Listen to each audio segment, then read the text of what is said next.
ምርጫን በተመለከተ ይሄ ኦሬዲ የመጨረሻ ቪዲዮ ነው። ከመጀመሪያው ጀምሮ እስከ ምርጫው ቀን ድረስ የነበሩትን የታዘብኳቸውን ነገሮች ለእናንተ ላካፍላችሁ። መጀመሪያ ደረጃ ካርድ ከማውጣት ጋር ተያይዞ አንድ በምርጫ ቦርድ ሕግ ያልተፈቀደ ነገር ሲደረግ ነበር። ይህም ምንድነው? የመንደር ተጠሪ ወይም ደግሞ የመንግስት ተወካዮች፣ የቀበሌ አመራሮች በየቤቱ እየገቡ ህዝቡን በግዴታ ካርድ እንዲያወጣ ሲያስገድዱ ነበር።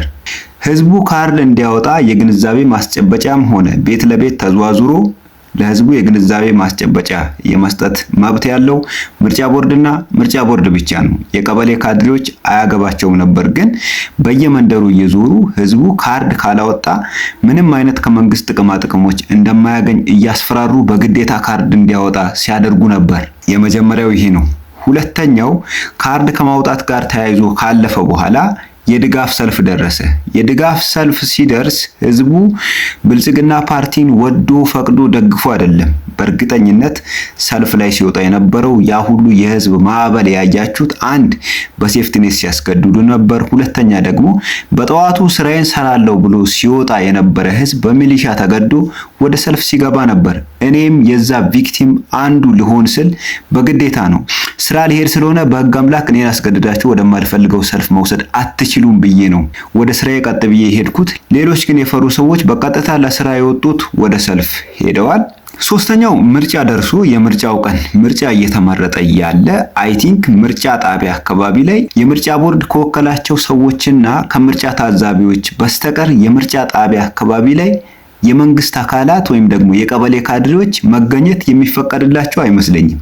ግን እኔ ባለሁበትና እኔ በተሳተፍኩበት የምርጫ ጣቢያ አካባቢ የመንደር ተጠሪዎች፣ የቀበሌ ካድሬዎች ሰልፍ እያሰለፉ ሰልፍ እያስተባበሩ በዛው ህዝቡ ማንም መምረጥ እንዳለበት በጆሮ ኩሽ እያሉ እየነገሩ በግልጽ እየቀሰቀሱ እዛው ጋር ሲንቀሳቀሱ ነበር። ሁለተኛ ደግሞ ከዚሁ ጋር ተያይዞ የጣቢያው ኃላፊ ወጥቶ ለህዝቡ የግንዛቤ ማስጨበጫ ሲሰጥ መምረጥ ያለባችሁ እንደዚህ ነው ብሎ የግንዛቤ ማስጨበጫ ሲሰጣቸው አብዛኛው ሰው ኢሊትሬት ነው፣ ያልተማረ ሰው ነው። አድርግ የተባለውን ነውና የሚያደርገው። ለክልል ተወካዮች እዚህ ጋር እንደምታዩት 3 ስንዴዎች አሉ፣ እዛ ላይ ምልክት ታደርጋላችሁ ይላል።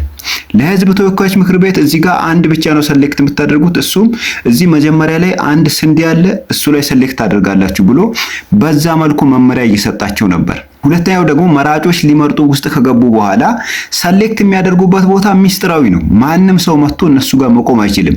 የምርጫ ጣቢያው ኃላፊ እኔ እየመረጥኩ እያለ ከጀርባ የመጥቶ ትከሻዬ ላይ ተነፍሳል፣ እንዲህ ያያል ማን እንደመርጥ ለማየት ማለት ነው። ፕላስ እኔ ራሴን ችዬ መምረጥ ስለምችል ሌሎች ማንበብና መጻፍ የማይችሉ ሰዎች መጥተው እዛ ጋር እየመረጡ እያለ ይመጣና እንዴት እናርግ ምናምን ብለው መረጃ ሲጠይቁት ይሄው ከላይ ያሉት 3 ስንዴዎች ላይ ሰሌክት አድርጉ፣ እዛ ላይ ኤክስ አድርጉና እለፉ፣ በዚህኛው ላይ ደግሞ አንዱ ስንዴ ላይ ኤክስ አድርጊና አለፊ እያለ በዛ መልኩ ግዴታ ማንም መምረጥ እንዳለባቸው ሲያሳዩአቸው ነበር። ሁለተኛ በጣም መንግስትን ይፎካከራሉ ተብሎ የሚጠበቁ ፓርቲዎች አብዛኞቹ የብልጽግና ፓርቲ አንደኛ ላይ ነው ያለው።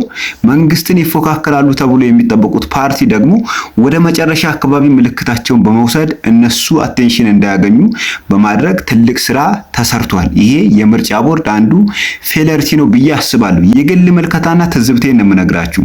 ሌላውና የመጨረሻው የወጣት ተሳትፎ ነው።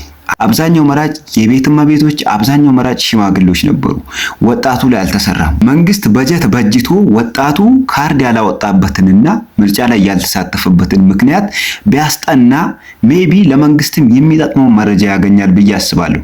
በአብዛኛው አካባቢ ብዙ ወጣቶች ምርጫውን አልተሳተፉም። የምርጫ ካርድ አላወጡም፣ ምርጫውንም አልመረጡም፣ በምርጫው ሂደት ላይ አልተሳተፉም። ይህንን ነገር መንግስት በጀት አጽድቆ ቢያስጠናው ጥሩ ይመስለኛል። ሌላው በራቅ ወዳሉ ክልሎች ተፎካካሪ ፓርቲዎች ከብልጽግና ውጪ ያሉ ፓርቲዎች ምንም አይነት በጀት አሎኬት ስላላደረጉ ቅስቀሳም ስላልቀሰቀሱ እነሱ ወክለው ምርጫ ለመታዘብ እንዲሄዱም ለታዛቢዎች ምንም አይነት ወጪ ስላልሸፈኑ አብዛኛው ምርጫ ክልሎች አብዛኛው የምርጫ ጣቢያዎች በገዢው ፓርቲ ተወካዮችና ታዛቢዎች ብቻ ሲካሄድ ስለነበረ እነሱ ላይ ኢምፓክት ነበረው። ተፎካካሪ ፓርቲዎች እነ ኢዜማ እነ ትብብር ሌሎችም የመሳሰሉ ፓርቲዎች ራቅ ወዳሉ አካባቢዎች በጀት በደንብ ስላላኩና በጀት አሎኬት ስላላደረጉ ራሳቸውን ፕሮሞት ስላላደረጉ ህዝብን ስላልቀሰቀሱ ትልቅ በእነሱ ላይ ጫና ተፈጥሯል፣ ኢምፓክት ነበረው። ምክንያቱም በዋናነት ምርጫው ሲካሄድ የነበረው በገዢው ፓርቲ ታዛቢዎች ፊት ለፊት ስለነበረ በተለያየ አንግል እነሱ ላይ ጫና ደርሶባቸዋል ብዬ አስባለሁ።